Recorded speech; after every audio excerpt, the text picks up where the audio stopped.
Hi there, I'm Renos Vakis, lead economist at the World Bank, and your host for Accelerating Development Ideas for Impact. This is not your typical podcast. It's an AI powered conversation brought to you by the World Bank Institute for Economic Development, where we unpack the latest research with one goal in mind turning big ideas into real world impact. Let's get started. Thank you for the introduction, Reynos.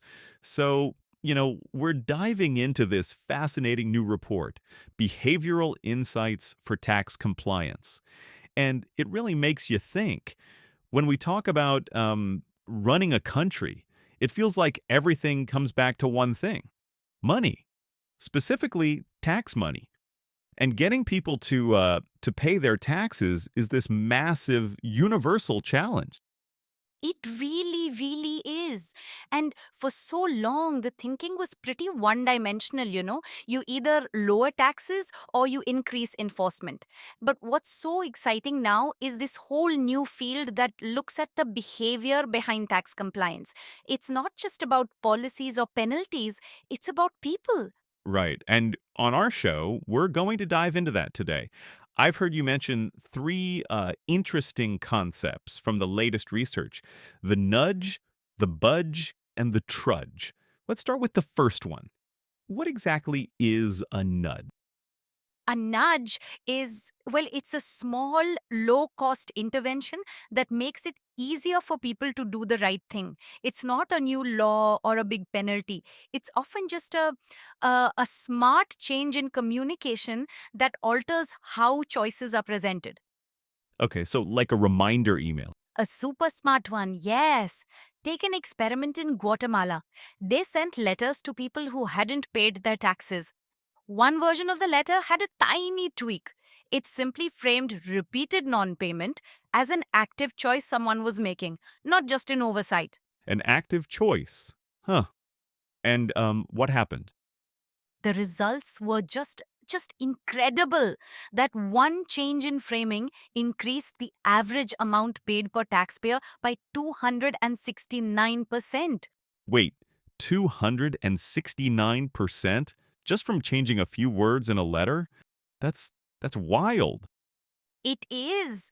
And what's even more important for policymakers, the strategy was extremely cost effective. It generated revenue that was 36 times the cost of just sending the letters.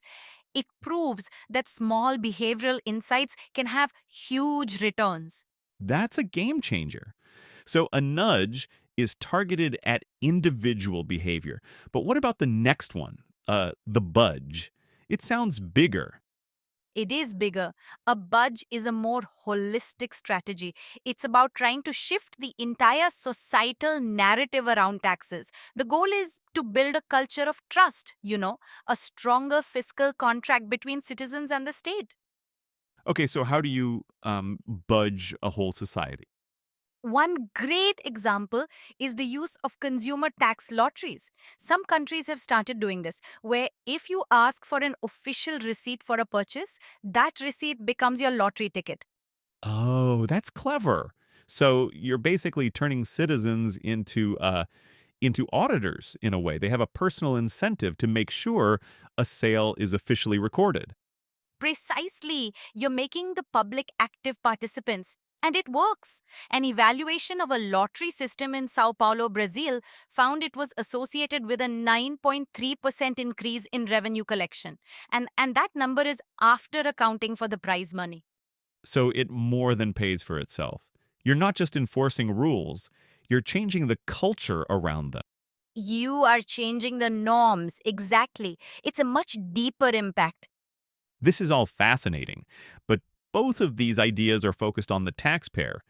You mentioned a third concept, the trudge. That one sounds a bit different. Yes, the trudge is my favorite part because it looks inward. It focuses on the tax officials themselves. The idea is that compliance is a two-way street. The behavior of the tax collector, their professionalism, their motivation, it directly impacts public trust. That makes total sense. So, what does the trudge look like in practice? It's about improving the system from within. And sometimes the solutions are, Well, they're surprisingly simple. A study in Punjab, Pakistan, tested a really novel incentive for tax officers. It wasn't a cash bonus. They rewarded the highest performing officers by giving them their preferred job posting. Hold on. Not more money, but just a better or more desirable post? That's right, a non financial reward. And the impact was staggering. That incentive alone increased property tax revenue by 40% in the first year. 40%. It's amazing. It shows that motivating the people inside the system is just as important as motivating the taxpayers. It is the critical, often missed piece of the puzzle. You have to work on both sides of the equation. So, to wrap this all up for our listeners, especially policymakers, if you want to improve tax compliance, the thinking needs to be broader. It does. First, use the nudge. Deploy these low cost, smart messages. The returns can be massive. Second, invest in the budge. Build that long term culture of trust. And third, maybe most importantly, don't forget the trudge. Improve the system from within. That's the blueprint.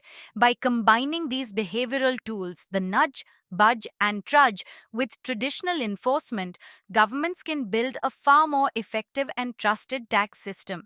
It strengthens the fiscal contract that holds everything together. Over to your Renos.